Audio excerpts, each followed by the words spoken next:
Welcome to Cultimatum, the podcast uncovering the dark realities of cults and human trafficking.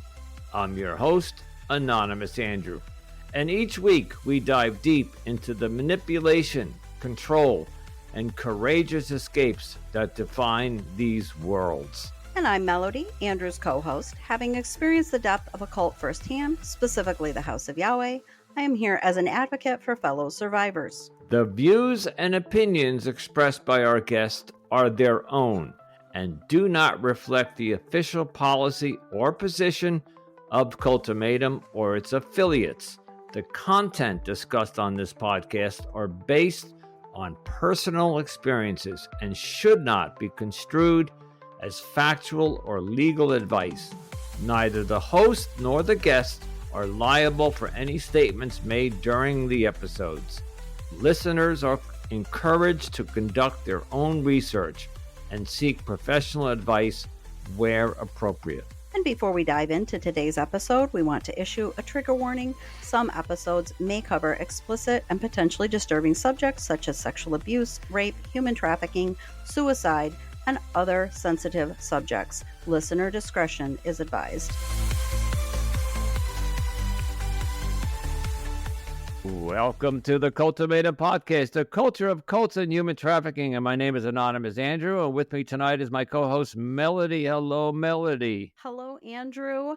Today, we're going to be joined by Kalie Adams, a former member of the 2x2 cult, known by its members as the Truth or the Way. This group is unique for its rejection of any official church title or name, but it's often called the 2x2s because of the traveling preachers who usually work in pairs. Kalie has been courageous enough to come on and share her experiences here. And she also shares her experiences on TikTok, which is where I found her. She's shedding life on the inside of this cult-like religious group. Kalie, welcome to the show. Thank you for having me. Thank you for joining us. So where would you like to start? I guess I'll just go over a little bit of the background. I know this is not a group a lot of people are familiar with.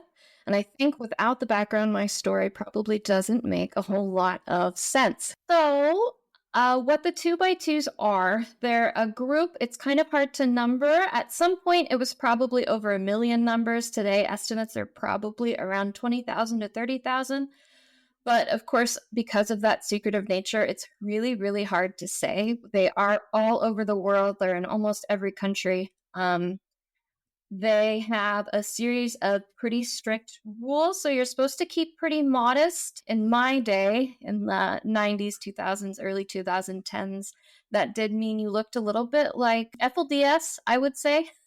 Pretty, the long hair, the big pioneer dresses, no haircuts for ladies, no beards for men, no alcohol, very minimal jewelry. No TV, no makeup. Interestingly enough, about the TV thing, Netflix. So if you have a screen and Netflix or Hulu or something like this, that's fine. That is allowed. But cable television or satellite, particularly, are not allowed. And I find that interesting because Hulu and Netflix are some of the streaming devices that do a lot of documentaries on cults. Do you think any idea why they allowed those two? I think they have the speed at which they need to update these rules, especially because they're all unwritten. They've changed a lot. It used to be, in it was kind of my dad's day, it was even stricter. No Christmas trees. You couldn't have like flesh-colored tights. You couldn't have a wedding ring. You couldn't dance. No radio. So the rules are they're not written anywhere, and that allows them to be pretty fluid. So that both means, okay, you can do something like Netflix, Hulu to get around, and then it's difficult to kind of rewrite the rule. It's kind of a slow process to restructure everything. I'm going to venture a guess that maybe it's because they think they can control or tell you what you can and can't watch on those platforms easier. But that's just a guess on my part. Maybe they give a list of these are the shows you're allowed to watch on Netflix and Hulu. I don't know. That's kind of weird, though. Not really discussed, as strange as that sounds. So it was discussed you're not supposed to have a TV. But even before Netflix and Hulu, we had kind of a concept called the cupboard TV. And so it was very common. Lots of people wanted a TV, but they didn't want people to know they one.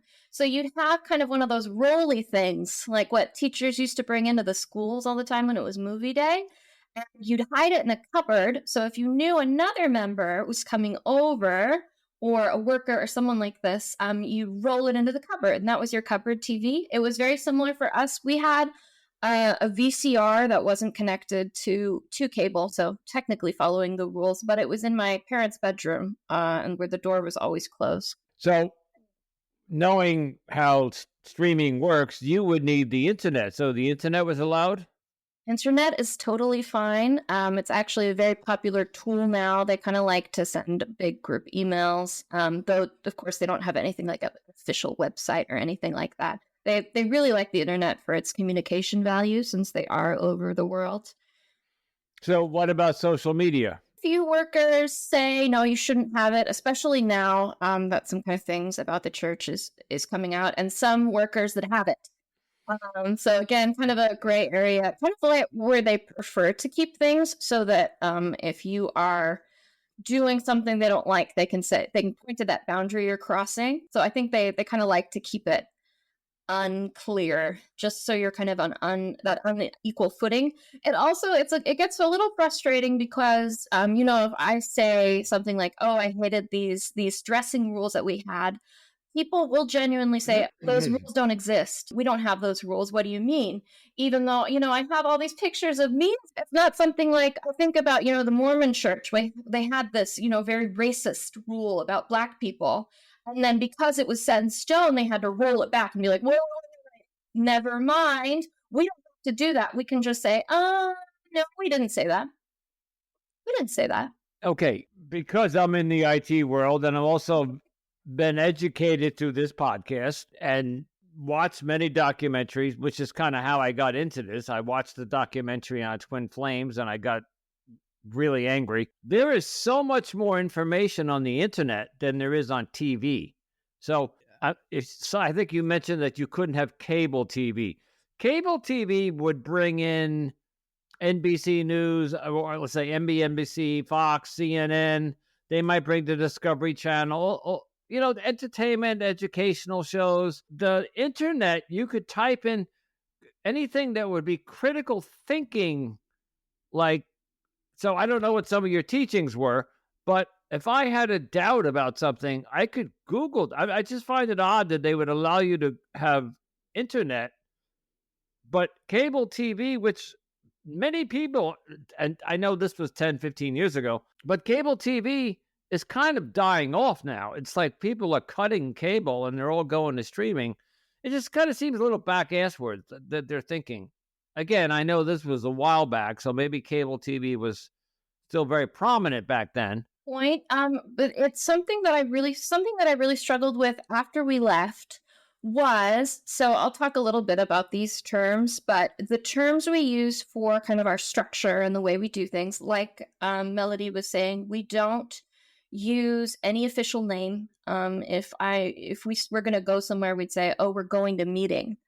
And so our preachers are called workers. Our meetings are called meetings or conventions. We have overseers. We have, people call it the way, the truth, the light. Nobody ever said 2x2. That wasn't a term I learned until years and years later. So I did Google these things as soon as I could, as soon as I had, the critical thinking skills. I did. And what I found was nothing, 2x2 Home Depot wood sizes. It was so difficult to actually, there is a lot more information now. It was so difficult because everything was so secretive. I didn't know how it worked. I didn't know, what our hierarchy was. I didn't know anything about the history. What I've been taught, what we're taught still, is that we have been a thing since Jesus died. This is how Jesus wanted it. This is what Jesus originally set up, and that's how it's been since then. If you ask the average member, that's what they would say it was. So it's just so vague that it was difficult to even know what to Google. Okay, so I think we kind of put the cart before the horse. What is it that this cult organization preached? So what denomination? Was it Catholic? Was it Orthodox Jews? Was it? one of the first big words I ever knew was non-denominational, because I had a lot of questions about what we were, of course. And always the answer I would get is, we are non-denominational. We are not Baptist, we are not Catholic, we are not anything like that. The belief is that the church as a whole, the idea of a church, is materialistic. It's based a lot more in, men's wants and wealth and stuff like that. So rather than having a church building and one set priest, we'll have groups. So we have either 2 men or 2 women. The way it's always constructed is there's an elder worker who has been in the work for a long, long, long time, and a younger worker who is newer. And these people, there's no training. You basically go right in as the younger worker, 18, 19, 20. You usually start very, very young. And the way these people work is they're homeless. They have nothing. They have a car that is donated by another member of the church. They have some clothes, and they stay in the members' houses. And so they go from house to house to house. They go from place to place to place. A lot of the time, they'll cover several states and even several countries. So what did they teach you? So you mentioned something about this goes far as back as right after the days of Jesus. So did you believe in Jesus? Strong belief in Jesus. Nothing. No. How would I say this? Canonical changes to the Bible. They teach the full Bible. They use the King James Bible. We do have our own hymn book, but we don't have any additional books or anything like that. And it is a little bit similar in style. At least the Sunday morning meetings are a little bit similar in style to Quaker meetings, where you get up and you say what you've been thinking about that week. There is a lot of something, I don't know much about Quaker meetings, but what I've witnessed, there's a lot more crying in the 2x2 ones. There's a lot of weeping about, everyone else is going to hell. I am unworthy of God's love, and I can't believe that he would talk to someone. There's a lot of crying. And then where the workers are is you meet 3 times a week. So the Sunday meetings are Sunday morning, and then you have gospel meetings 2 other times, and that's where the meetings give just sermons that honestly aren't too different typically from what you'd hear in, the average Christian, being better, being more charitable, being closer to God, stuff like that. It's also, we have a convention once a year. So, and we have so many of these conventions. There will be multiple in every state, and people will come from all sorts of zip codes. There will be hundreds and hundreds of people to come to another member's property. It's usually they have a big barn, which sounds a little bit like a joke, but that's literally, we all sit in the barn, and you would try not to pass out because it was almost always in the summer. And you would listen to these people all day for about 4 or 5 days. And that's kind of our big get together of the year, like our church camp a little bit. Okay, so now I'm going to circle back. And Melody, at any point, I know you probably have questions. I'm going to circle back to the Google thing. So if you're sitting in a barn for 4 days, listening for hours and on end about whatever they're preaching, that's where I would say, and I'm oversimplifying this because and to the audience, everybody knows I'm not a cult survivor. But to me, I would think that I would say, well, that doesn't make sense. Or maybe I would go fact check that. And that's the only reason I brought up the Google thing, because you could fact check some of the preachings that they were preaching. And you would find maybe to the contrary, or you might find another cult organization's different belief system. I just thought it was odd that they would allow you to do that. So, but they must have had some sort of a hold over you where they really brainwashed you. Generational. I was 4th generation, and it's something to this day that we didn't leave willingly. We were removed, and it's something to this day that I think if my father could go back, he might, because it was something he was raised in, and it was a great comfort to him. It really was, and it's not something I can relate to. Yes, I was very questioning. I was very, I had a lot of like, what? But if, That's my point. Yeah, you questioned a lot. Okay. but it's definitely not something that's encouraged. We actually aren't even encouraged. And I know that I keep saying we, I think just because it was we for such a long time. We were not even, we were heavily discouraged from discussing where even the church could have come from, because it does have a founder. But to even ask, to say, oh, I heard that we were founded by this guy named William Irvine in the 1890s in Ireland was unacceptable. They would have a really strong reaction to that. They would claim not to know what you were talking about. They would say, oh, that's a myth. That's a misunderstanding from people outside our church, which is another very common line, which is another thing they can say about the internet stuff, right? Is this is all stuff from outsiders. These people don't understand. They don't know us like that. But was that true that a man named William Irvine started this in 1800s in Ireland? William Irvine, who worked for a church called the Faith Mission for a long time in the 1890s, and then he kind of broke out into his own thing. That's when he started this 2x2 pattern, the workers, his whole kind of church. The reason William Irvine isn't discussed very much, it's a couple reasons, but the main ones being that everyone feels a lot better if we're doing it because Jesus said it's this way, not because some guy from Ireland said it's this way.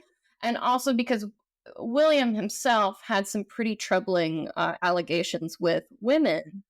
So after a while, he kind of actually got pushed over to Israel. Everyone was like, hey, why don't you go over here and we'll take over? And that's kind of in the 1920s, 1930s sort of area where it started becoming big in the US and Canada, started spreading all over to different countries because all of these missionaries were headed all over the world. So we have the workers. We have above the workers, we have the overseers. The overseers are picked from former workers. They have a little more power. So they do things like communicating. If you have like something you want to say to every member in the whole state or in a group of states, you'll have a member list. Member lists are very difficult to get a hold of. And they're also responsible for a lot of the movement of the workers themselves. So perhaps if a worker is having an issue in Alabama, they can move them over to another state or even another country with a lot of ease. Almost sounds like a beehive, like where there's workers and the queen bee.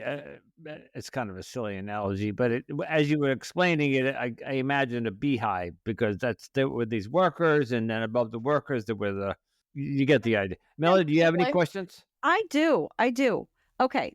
You just brought up something very interesting. I mean, I'm going to assume, Kalie, have you watched The Secrets of the 2x2 Church on Hulu? Have you watched that? Okay. I'm in it. I'm pretty sure.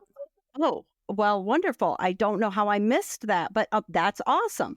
So that's where I'm going to go with when you said when they have problems with the work and they move them around, because this documentary goes into the fact that these traveling ministers, I'm not saying all, I'm not even going to put a number on it. I'm not going to give a percentage, but some of them in their traveling are trusted by these family members, sleeping in children's bedrooms, and are predatory pedophiles that are abusing and molesting children, and they're traveling around and being given access to all these different homes, all these different families, all these different children to continue harming, hurting, and their predatory nature. What do you know about that? What it was your experience, or what did you hear about that with your experience in the church?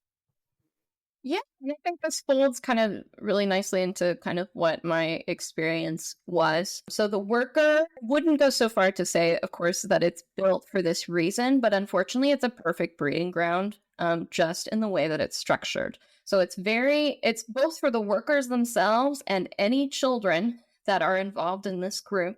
It is an extremely, extremely dangerous situation because for the workers, they're in here from 18, 19, 20. They have no education. They have nothing. They're not allowed to own anything.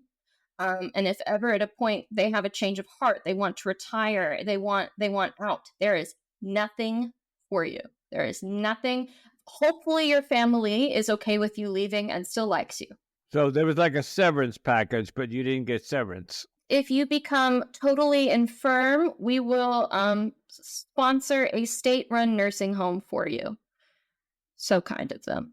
And pay for it. So how, because we hear about this almost every episode about tithes, how did they make money? Huge question mark as far as the 2x2s go. We know they are officially registered as a church with the U.S. government, so they are not paying taxes. Money is for the workers. So basically, they surreptitiously give you a little money when you leave a house. So you might stay there for a few days or for a few months. The owner of the house is going to kind of surreptitiously hand you money as you leave, and that's all you have to kind of live on. As far as the church as a whole, there seems to have to be an incredible amount of money that nobody can quite trace, because somebody's paying for flights, somebody's paying for all of these travel expenses. There are even houses that I know of where they'll send workers that are having health problems, or often mental health problems, big houses specifically for that purpose, owned by the church. Again, who covers that? It's totally unclear. I'm going to guess that there were wealthy people, like in any denomination, like in the Catholic Church where I grew up, there were the wealthy, and then there were the middle class, and then there were the poor, and the wealthy kept the church going. So it almost sounds to me like this 2x2, which they will never refer themselves to, was a very secretive, almost underground kind of operation. Yes. Interesting. It definitely worked in their favor. So one example would be, kind of talking about the other side of the bad parts of the way the workers move, is, of course, you are around you are meant to be celibate. You're never allowed to be married. You're never allowed to have sex. There's always a lot of scandal if they're ever found to have a girlfriend. It's not allowed. Okay, thank you. Wait, stop right there. How? Because in our other interviews, and I've been learning because I'm a student of cults now, that most cults wanted children because that's the next generation. So you're telling me that you couldn't get married and procreate? Workers are not everybody. Not everyone becomes a worker because they need places to stay, right? They need people to give them money. So the workers are a pretty small percentage of the actual group.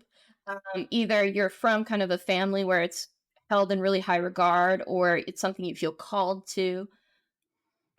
What you would keep referring to the workers. What did they work at or do? They're supposed to be Jesus's workers. They're doing Jesus's work.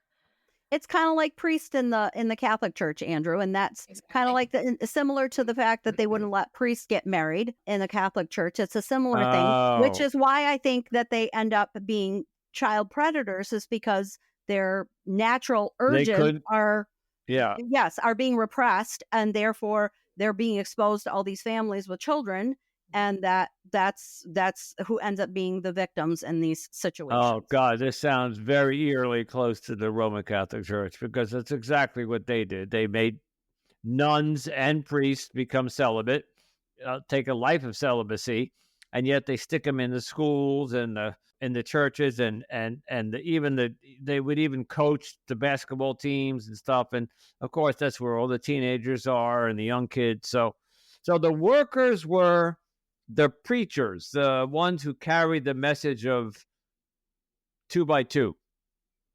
Yes. Would they be the ones, like, so if you went to one of these barns for this, like in the middle of August, the workers were up there preaching? Yes. And so, of course, the difference between these and Catholic preachers is that these ones move everywhere and they live in your house, right? So they add that additional level of danger, and it is incredibly dangerous. My own parents did not allow male workers into our home.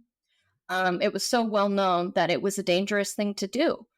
And I knew, of course, females are also very capable of molestation, but at this time they found the male workers, they considered them to be a great deal more dangerous. So there were female workers.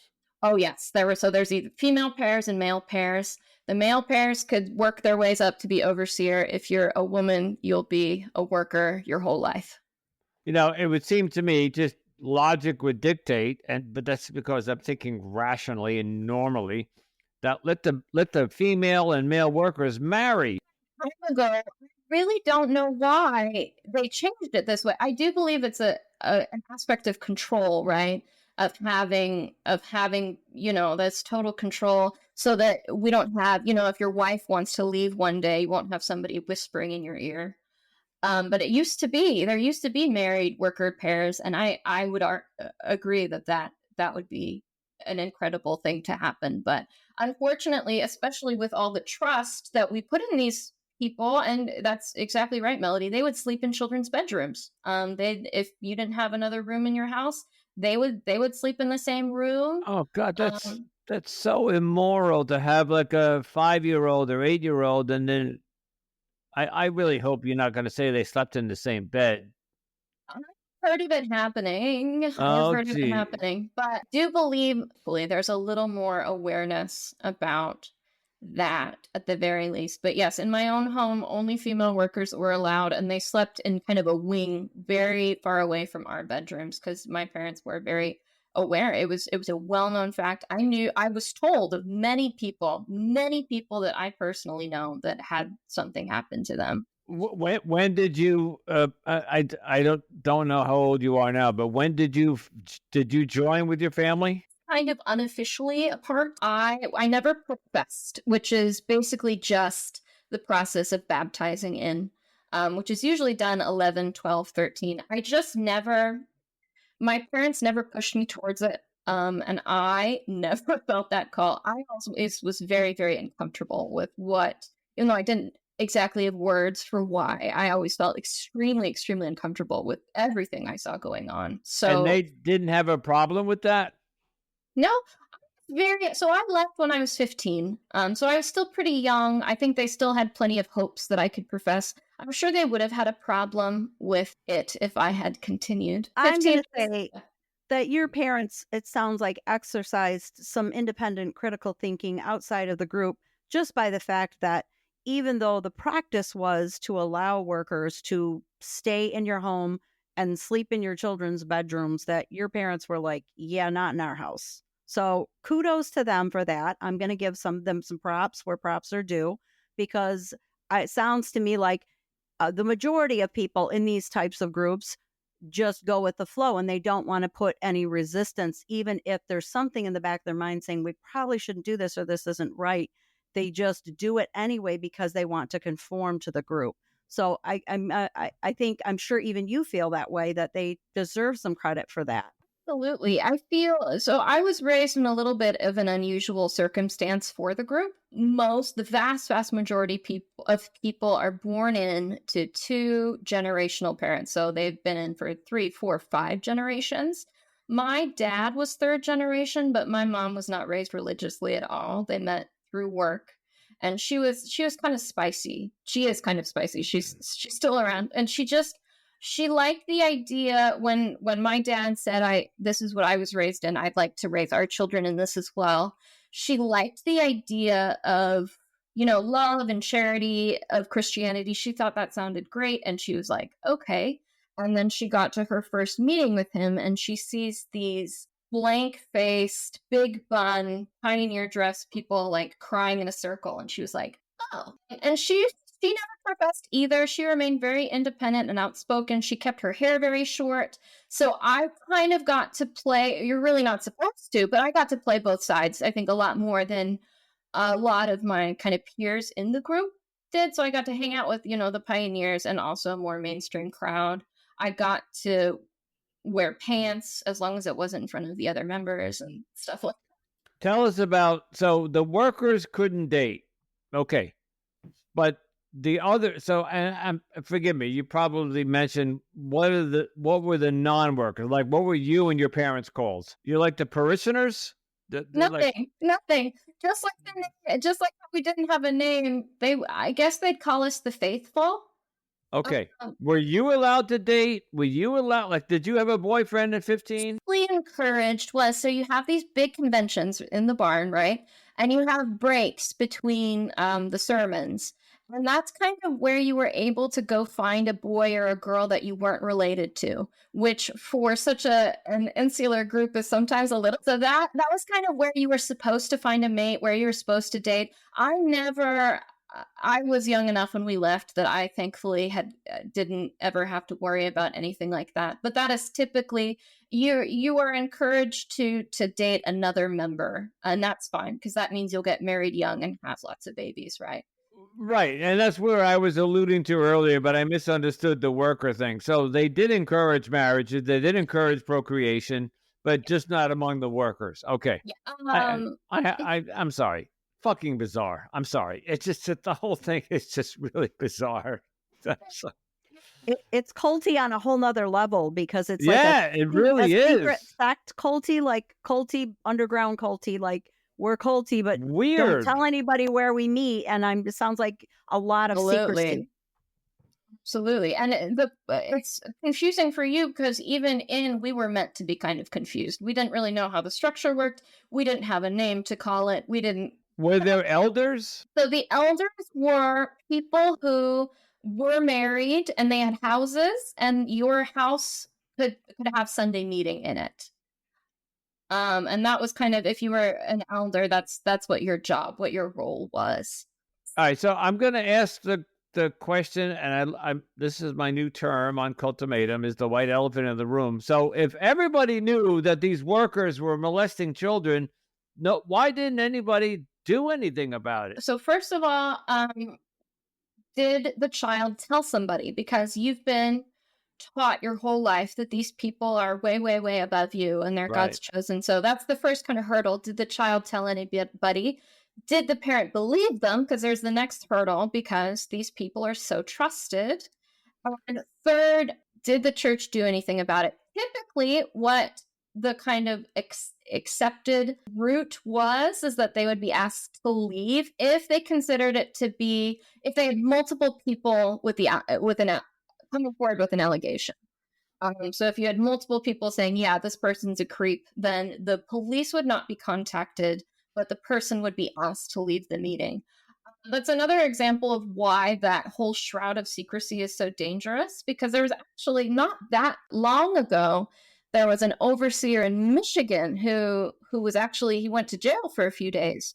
Because he did not report sexual abuse. And he actually tried to say, his legal defense was, we are not a church. I am not clergy. I'm not a mandated reporter. Wow. And yet they declared themselves as a church in the state. Yeah. I think they really want to be able to play both sides as much as possible. Okay. What year did you leave? It would have been 2000, I want to say 2010. Go into explaining kind of why you were kicked out, or if is there disfellowshipping, shunning, any of that goes on? My mom, of course, was, like I said, she's spicy. She had questions. She was a big, I think, instigator as far as, showing my dad, like, look at all this weird stuff that's happening. Isn't that weird? The big fallout happened when it was a kind of a discussion of the past. The actual event being discussed had happened long ago. I'm sure you guys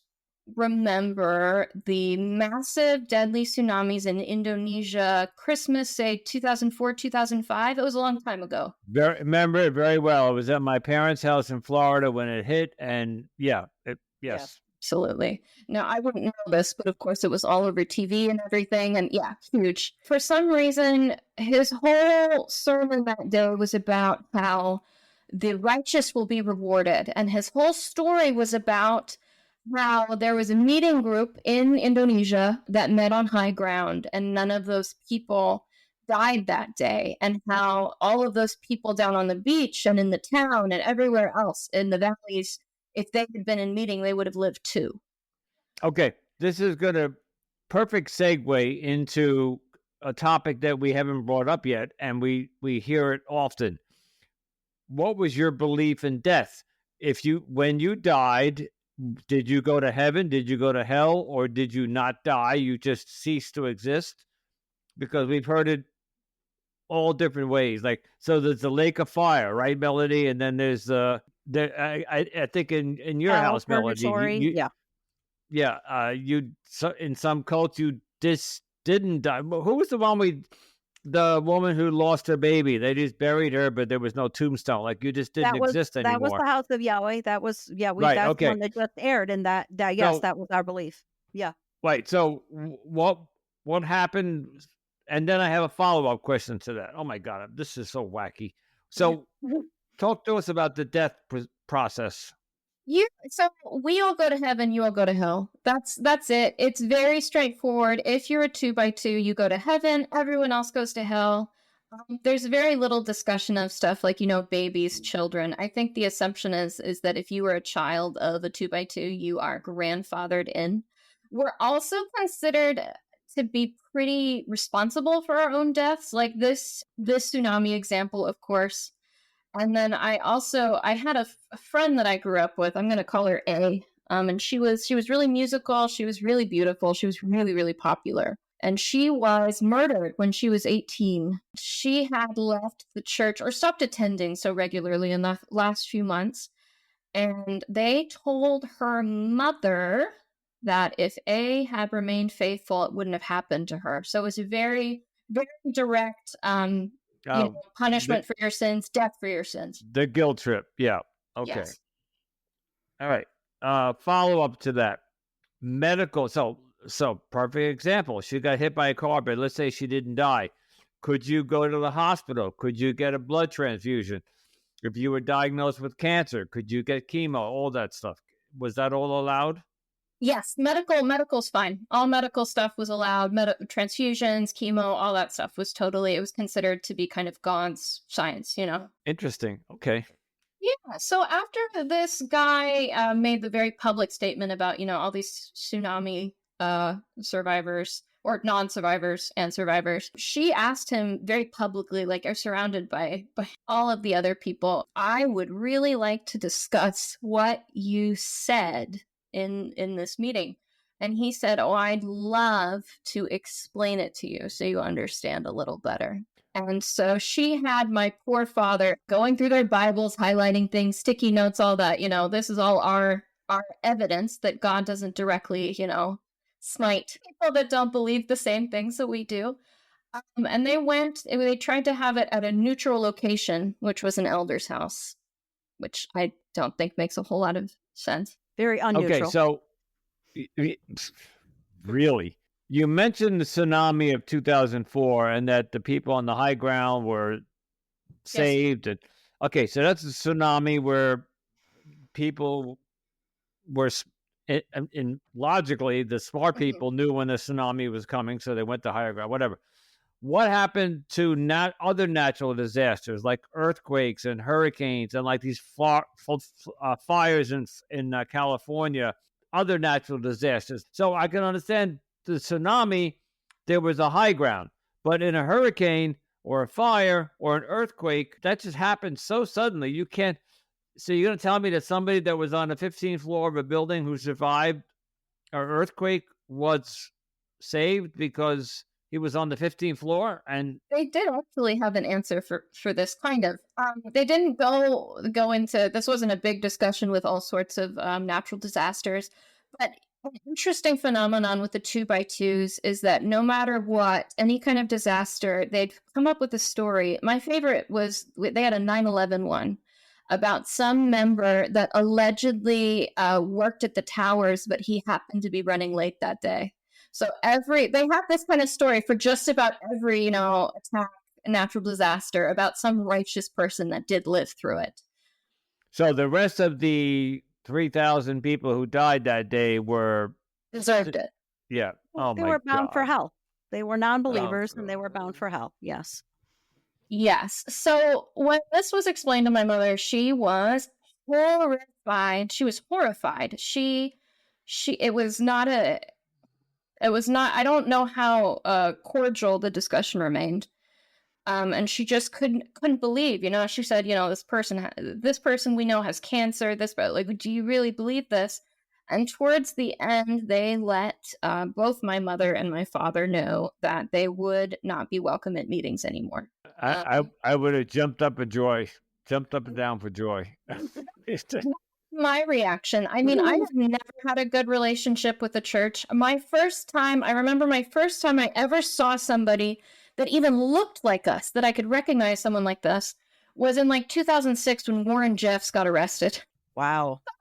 Newspaper clippings of, the pioneer looking ladies being led out of the compound. And that was the first time where I was like, what the fuck are we? As a teenager, I would have been terrified seeing that, right? Like, those people look like us. Absolutely. That's exactly how I felt, with questions, but they had no answer. What are we? We don't know. Non-denominational. Where'd we come from? We don't know. So I was overjoyed, but we never spoke of it again. Okay. That leads me to so we'll begin to wrap up. But there's part of your deconstructive process, which sounds like you were already halfway there, because when you left, you were happy. Where are you today in your faith in general? Like, do you believe in a God? Are you part of any organization? Yeah. After all I went through with the 2x2s, I've kind of excused myself from solving like the mysteries of the universe. I have the feeling that like I did my time. Okay. Yeah. Me too. Yeah. Good. I feel we're there. It seems to me, and again, I'm sorry to everybody that I keep bringing this up, but it's my only reference to organized religion is the Roman Catholic Church. When I got the hell out of there, because I was brought up, Roman Catholic from birth, baptized, confirmed. I went to Catholic elementary and junior and high school and college. But the minute I could break free from them, I was gone. And then I became an agnostic or even an atheist at some point. And now I've circled back and I believe in a higher power in the universe. But it seems like when we're children and this stuff is forced down our throats, and then we become adults, that critical thinking kicks in and we start questioning all this crap that they taught us when we were younger, right? Yeah. I really struggled with, and for a long time after leaving, and this sounds, again, really difficult to understand, but when I left, there was nothing. If you tried to Google it online, it was like trying to catch a ghost. All the phrases were so vague. And over time, I kept looking and looking and looking. I just felt like I could leave, but it couldn't leave me. I just had so many questions. And so I'd find, a book from the 80s or a college paper or whatever, something. And finally, when the pandemic rolled around and I downloaded TikTok, I had extra time. And I was really amazed by the algorithm and how it could find all these things that I had never told it. It could just pick up all these things and give me all these really related things to me. And so I thought, I bet if I started posting, I could find somebody. I wanted one person. I wanted two people. Because I really no person I'd ever talked about this in real life to had ever known what I was talking about. I'm not a very good TikToker. I'm really camera shy and my voice gets shaky and my hand gets shaky. But it was so fast. We're at hundreds of people, thousands of people in my comments saying, me too, this happened to me too. People in my inbox telling me this happened to me. Or do you know who this person was? Do you know where I could report this? So that was, I think, really nice for me. It was good to kind of connect to other online resources as well. I have some information for both of you, and maybe you did this, but I just, a lot of times when we do an episode and I do some research. So I'm on Google and I typed in 2x2 cult.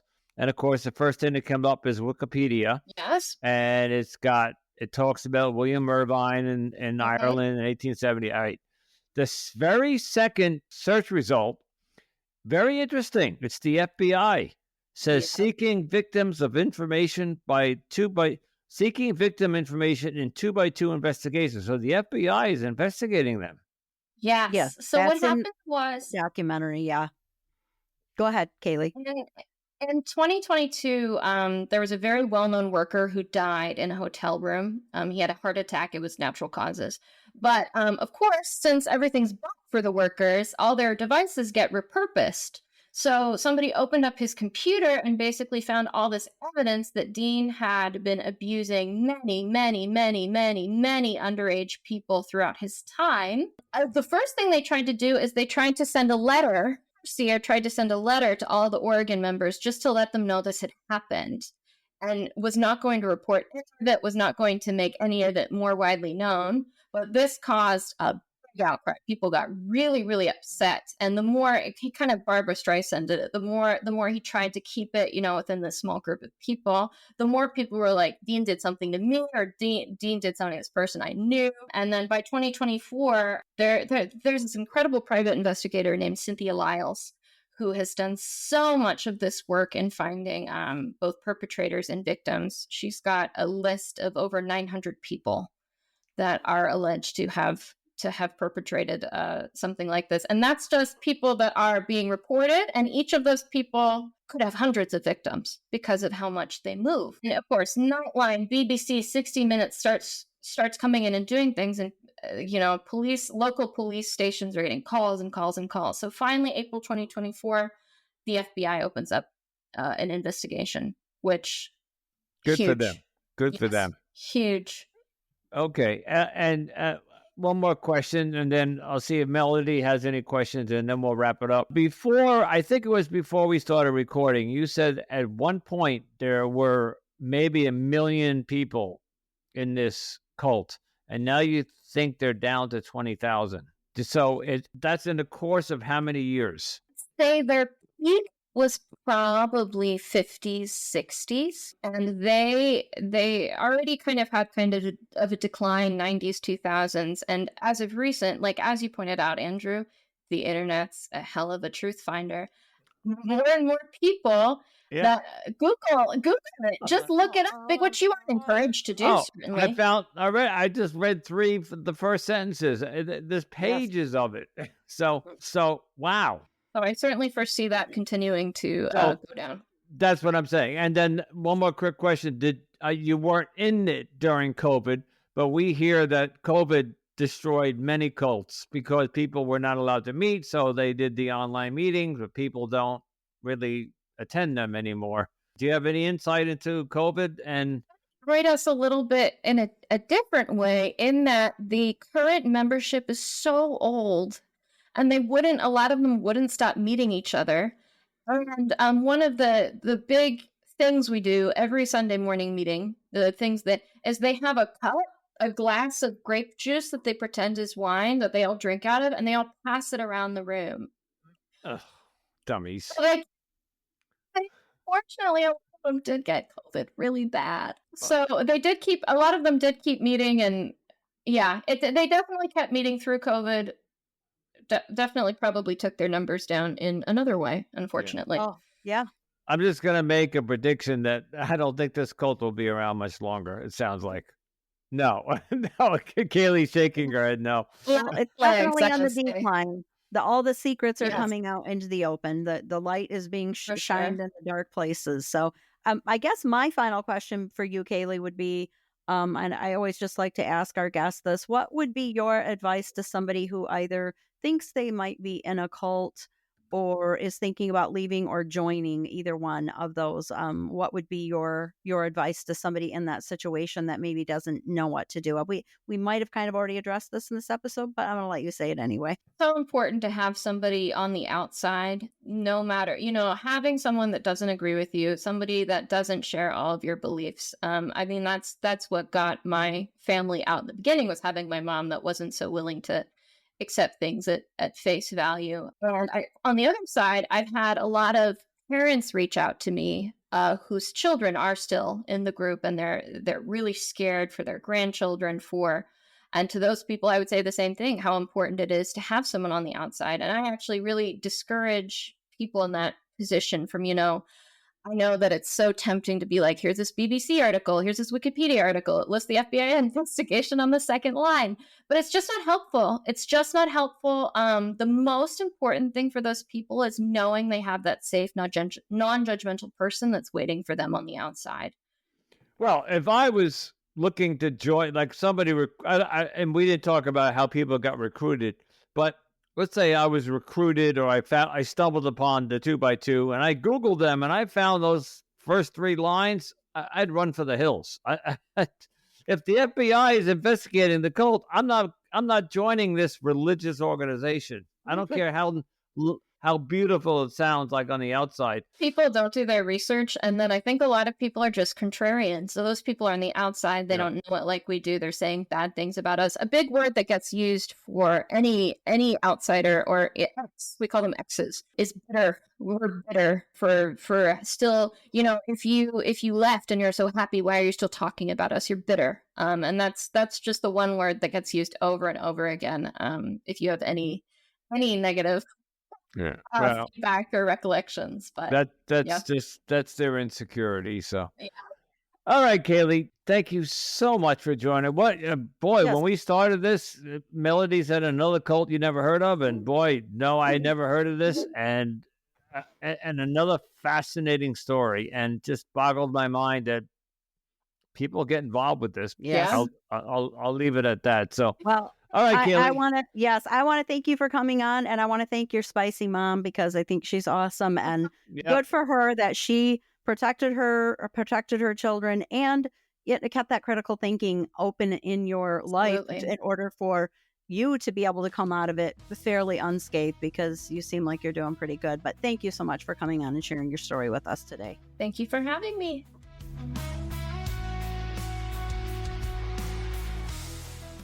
Wow. We want to thank Kalie so much for coming on the show and helping us get a little bit of an inside view into this very secretive underground cult that, I'm sure many of our audience hasn't heard of, and that I just recently learned about, and Andrew just learned about tonight on the show.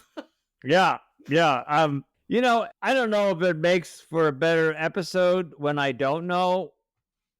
Sometimes Melody and I will meet during the week and we'll go over the guests that we have scheduled to record, and she'll give me an update like, this one is from this cult, this one's from this cult, and it just so happens this week was one of those weeks where we didn't get a chance to do that, and I just got home from work and I jumped on. But I kind of like being surprised. The shock factor. I like the shock factor. That's Andrew, where I was going. The shock factor. I like it because I think you are representing at least a portion of our audience, meaning the audience who are also, because I know we have listeners that, like you, are not cult survivors. I'm sure we have a combination of both. We've got our cult survivor listeners and we've got our non-cult survivor listeners. But I'm sure our non-cult survivor listeners especially, and maybe even some of our cult survivor listeners, relate to your shock at some of these stories. And they're like, yeah, I agree with that guy. I'm feeling just like him. And I didn't, the question was lurking in the back of my mind, as you know, that I will always probably ask the guests, was there any child molestation or predators or whatever? Yes. I didn't have to, because she came right out with it. I beat you to it this time, because I'd watched the documentary, and I knew there was a lot. You watched the documentary, which I might even watch that tonight.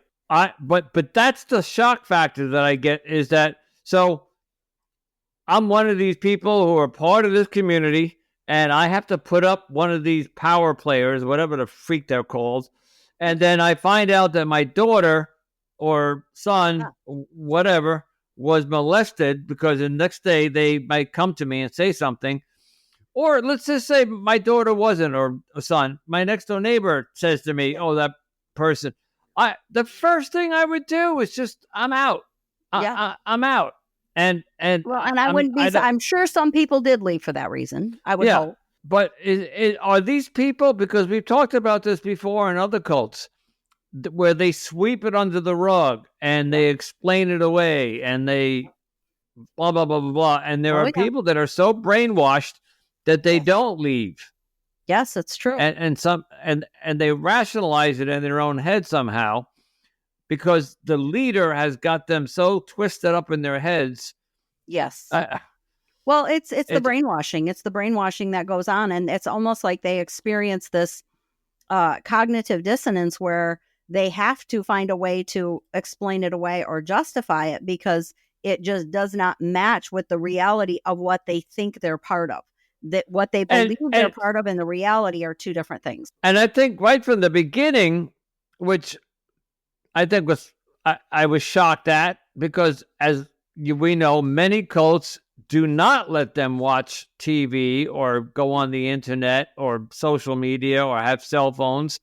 Right. They're saying, sure, you can't watch TV, but you can go on Netflix and you can go on, what was the other one? Hulu. And you can go on the internet. That's the death of your cult right there, because people are going to critically think one day. Like she said, she said that she was becoming uncomfortable with what she was seeing. And now I doubt 10 years ago the FBI was looking into them, but it's just, to me, it just almost sounds like I'm defending the cult. Why allow them to Google anything? Let's say this 2x2 wasn't on Google because nobody knew about them. But if I heard something in one of the barns that didn't make sense to me, I might go Google that and say, is it, Google has changed over the years. Well, and I think this cult has just recently come out. That's the other thing. And like she was saying, even back 10 years ago, you couldn't find anything when she first started trying to Google it. All she could find was a 2x2 board, like a piece of wood right. But Home Depot but that's what I'm saying. 10 years ago, 2x2 was not on Google's radar. All right. So because Google crawls the internet and looks for stuff. So, but if I'm in a barn sweating my butt off, listening to some power player, whatever they're called, talking, preaching, and they say something that might not align with something that I'm going to go home and Google it and whatever it is. So I'm not going to Google 2x2. I'm going to Google something that he said or she said in her speech or sermon. But to me, it's just you won't if you're in a cult necessarily. I think that a lot of times, I guess so. A lot of times you almost are told not to. I know that there's lots of cults out there that are literally told, don't go Google us on the internet. Don't go. Scientology, I know, is one. I believe Jehovah's Witnesses is one. They tell you don't go Googling because all this bad stuff's going to come up out because all the apostates out there are looking to, tarnish our name. And there's all kinds of lies. You're going to find all the lies out there about us. So maybe I'm different, but I would say then why is all that bad publicity out there? That's the critical thinking. That's the critical thinking. So if we're so great, if we're the biggest, greatest religion out there, but there's so much anti-JW, why are you telling me not to go look at it? I'll tell you what they would say. I'll tell you because I was in a cult. What they would say is that we're being persecuted for our righteousness. So that's why there's all this bad stuff about that. They persecuted Jesus too, Andrew. They persecuted the Jews and they persecuted This is how they brainwash you, and then you're like, "Ooh, well, I know. That's just false persecution." It's crazy, and that aligns with history because the Spanish the Spanish Inquisition had their persecution. You had the Germans with the Jews. Our whole history was. Some religion was persecuted, so it aligns with something like that. So it's an easy out for them, right? An easy answer to say that's the reason there's so much bad publicity about us is because we're being persecuted for our righteousness. But my retort to that would be, it's historical fact what Hitler did. It's historical fact what the Spanish Inquisition did. It's historical fact with what. Even back in the Egyptian times, they persecuted. I heard this recently. They took the Jews from Israel, or it wasn't Israel back then, and they made them slave. Whatever. It's historical fact. So if I'm being told don't go Google JW because you're going to find bad stuff about us, I would say, well, there was bad stuff written about Hitler. There was bad, and it was all factual. Right. But then they would So- say there was also a lot of rumors about Jesus that were untrue. And they spread awful True. things about Jesus, saying he wasn't the Messiah and he wasn't this and that wasn't the truth. And so they would just, I'm sure that would be their retort. Not that I'm agreeing Yeah. with it. I'm just telling you Yeah, that no, that's the I know. tactic they use. And I guess, Melody, this is why our podcast is unique. You got my perspective being a non-member or ex survivor, and we got you, and I'm doing the critical thinking right up front, and and I'm being devil's advocate. And you're being devil's advocate. So listen, I get it, because and I'll just say this, and then we're going to wrap it up. I'm doing investigations into scams, and people are falling for scams left and right. Yes. And people that are wise and intelligent and professors, and they're falling for stuff all over the world. Yep. And it just goes to show that you could be smart, you could be intelligent, you could be anything, and you will. If you got one weak opening, one vulnerability in your character, you're going to fall for something, and it could be a scam, it could be a cult, it could be a toxic human trafficking, toxic relationship. So yes, okay, again, let's thank Kalie so much for coming on the show. Yes, and we want to thank all of you for tuning into Cultimatum, and as always, your support is appreciated. And if you enjoyed today's episode, if you could just take a moment to rate and review us on platforms such as Apple and Spotify, it really helps us out. And don't forget to follow, share, and keep listening to all of our latest episodes. You can also connect with us by joining our Facebook group called Cultimatum Podcast, where we dive deeper into these important topics. And you can find us on additional social media platforms, including Instagram, Pinterest, YouTube, and Threads. Oh, and TikTok. For the time being, because we still don't know what's going on with them. As of the time that we're recording this. As the time we're recording, because it's still usable, but you cannot download it if you want it. So if you have a personal experience with cults or human trafficking that you'd like to share, reach out to us at cultimatumpodcast@gmail.com. And for any ex-cult members that are in need of additional support, you can consider joining the Cult Escape and Recovery group on Facebook. You can also check out my other podcast, the Anonymous Andrew Modern Dating Podcast, available on all platforms.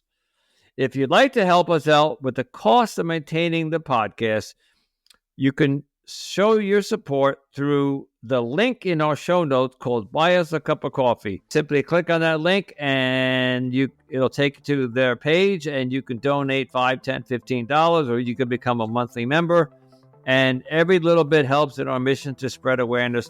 Producing podcasts costs money, and Melody and I need help in doing this. So please, if you can help us. Yes, absolutely. And as always, stay safe, stay informed, and remember, you are not alone.